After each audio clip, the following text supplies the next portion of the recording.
Hey Pisces, this is your July 2018 tarot reading. Welcome to my channel. Please subscribe if you haven't already. And to anyone new to my channel, welcome. Be sure to check out the zodiac sign readings for the ones around you and the ones you love so that you know how the energies are going to be playing out for them as well. So we're going to start with the information that I channeled for you, and then we're going to go into the cards, okay? And so what I got for Pisces was to be open-minded this month. This month is like a really big month for you to entertain new ideas, to think in a different way, to do things out of the norm of what you've always done, okay? Eliminating restrictions. Let's see what else I wrote. I wrote free yourself from restrictions or others' expectations, okay? So what does that mean? To free yourself of others' expectations? Well, it means that if you have created a pattern of behavior in your life based on the way you've always made decisions or you've always done something and it's created a pattern, become aware of it and then move in the direction opposite of that. So don't be restricted by what you've always done. Also, don't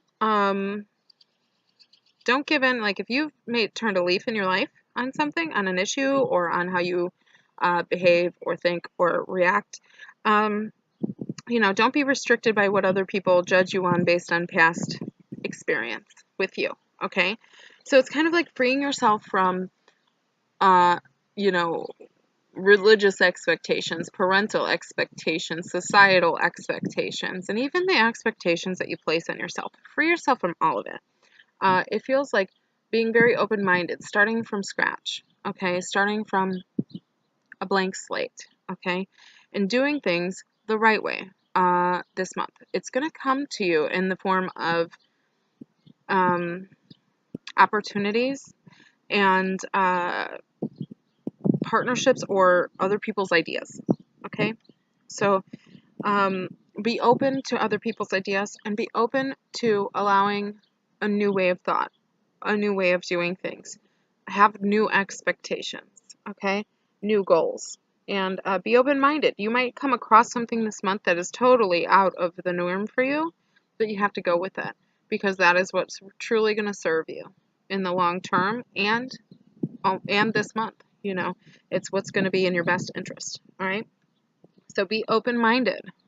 Don't shut something down just because it goes against what you've always been taught or what you've always done or what's in your comfort zone. Step outside your comfort zone, Pisces. Step outside your pool of emotion. Okay, so let's get into the cards I got for you, okay? So I love this card. You got the Nine of Pentacles. I call her the Fifth Queen because she's just so independent and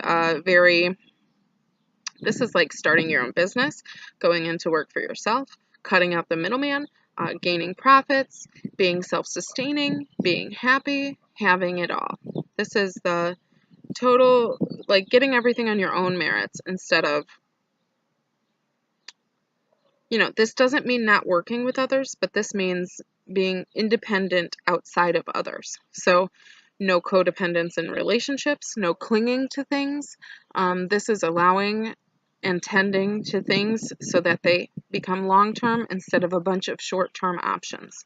This is actually settling down, working hard, working smart, and then having to not work so hard because you're working smart. You know what I'm saying? This is the self-sustaining card. This is the card of a ripe harvest. This is a card of knowing yourself, knowing what's best for you, and putting it into action and letting it create abundance in your life. Okay?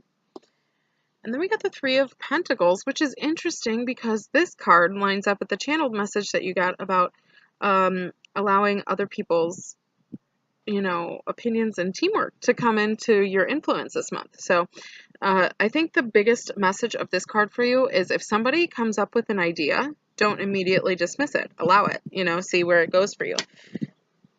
This is like, if you think that, what you're doing is enough, and then someone comes along and has an idea on how to enhance it or gives you a certain advice, or they're doing something that's enhancing it and you're witnessing it, allow yourself to be open to those things for growth, because this is financial growth, this is a growth in your routine, and this is a growth in what you experience in your everyday life. Okay, this is enhancement.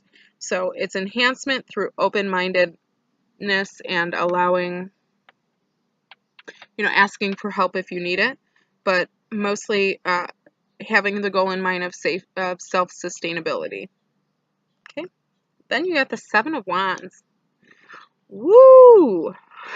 This card is like torn between two actions, not knowing which road to take. This is like being pulled in many different directions, having to do two different things. So if you're a person who has kind of had to lead two lives or doing things to please others, and now it's the time to make a choice. Okay, now it's time where like you can't keep battling. Let me show you this card again. I want you to feel the emotion of this card. This is having to choose a side. This is having to take action towards what you believe in, even if there's risk involved. Okay, but this is like maybe you were acting one way and then acting another, and it's kind of like choose which way you want and go with it. Don't be torn between two, right? So this is making decisions on which action to take, and there's risk involved. But I feel like if you choose the thing that's going to give you the long-term results, the more sustainable results, don't go with impulse. That has come up for so many signs this month, to not choose the impulsive direction to take, but to choose the long-term benefit. That has come up this month. So heed that, okay? This is kind of like, for you, it's going to be what's slow and steady, and not what's fast and delicious. You know what I'm saying? Like, it's not fast food. It's like all day long cooked lasagna. You know what I'm saying? Like, it's what's better for your life. It's being able to see both choices, see what you're doing, and make a change to benefit you long term. Okay, it's like these choices are solidifying your long term goals.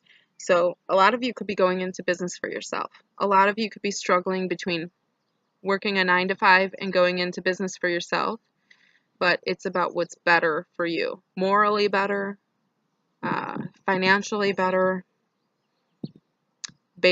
better decisions based on past experience, learning from experience, and then moving into better, calmer waters. But also the long-term thing. Now, it could be going into business for yourself, but it could include other people. Like you could have a partnership with a friend, and you guys both go into business for yourself. It doesn't mean that it's only you. It just means that you're the boss, and not over another partner, but over your business, where it could be you and another friend, and you and two friends, you and another friend, whatever. You guys are the bosses. You're not answering and clocking into someone, you're not. The message is like on the tip of my tongue. It's like, don't work for someone else. Don't put all your hard work into someone else's dreams and goals and achieving it, meaning like a company or a boss. It's turning that and turning it into putting it towards your own goals and your own success, working for yourself, being a business owner instead of a business employee.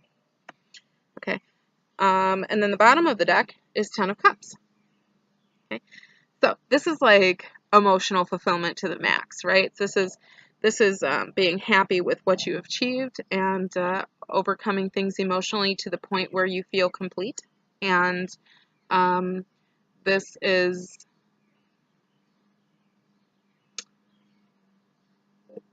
like the swimming pool after a long day of mowing lawns. This is relief. This is emotional completion. So the space that you're moving into this month is going to set you on the ground for more emotional well-being, more emotional fulfillment, more better relationships, better communications within the relationships, and a better understanding of your desires, what you want, and how to get them. Okay? You're going to feel good immediately upon choosing yourself. Okay? And choosing the wiser, more experienced self over the self that would have been you maybe a couple of years ago, right? So this is like coming to terms with what you've learned, using that for your benefit, and becoming who you want to be, becoming the person who lives the image of the life that you want, going inside that picture you keep seeing in your head and becoming the main character, Um, don't be an extra in somebody else's story. Be the main character of your own life, right? So that is your reading. I hope you enjoyed it. Be sure to like, share, and subscribe. And if you'd like a private reading, you can reach me at facebook.com/hippiechicktarot and message me there. I have specials there all the time, so be sure to like that page as well. And then the last order of business is if you guys have questions for me. I've been going through my emails, and I've been getting a lot of questions, spirituality-based questions, like how do you know who's an old soul? How do you know if you're one? How do you connect with spirit? How do you get spirit messages? Things of that nature. So not like, will my boyfriend come back this month, or things like that, not tarot questions, but spirituality questions. And I'll be happy to answer those. So leave those in the comments. Don't leave my comment section empty. And I appreciate you guys, and I love you guys, and I will see you next week. Bye.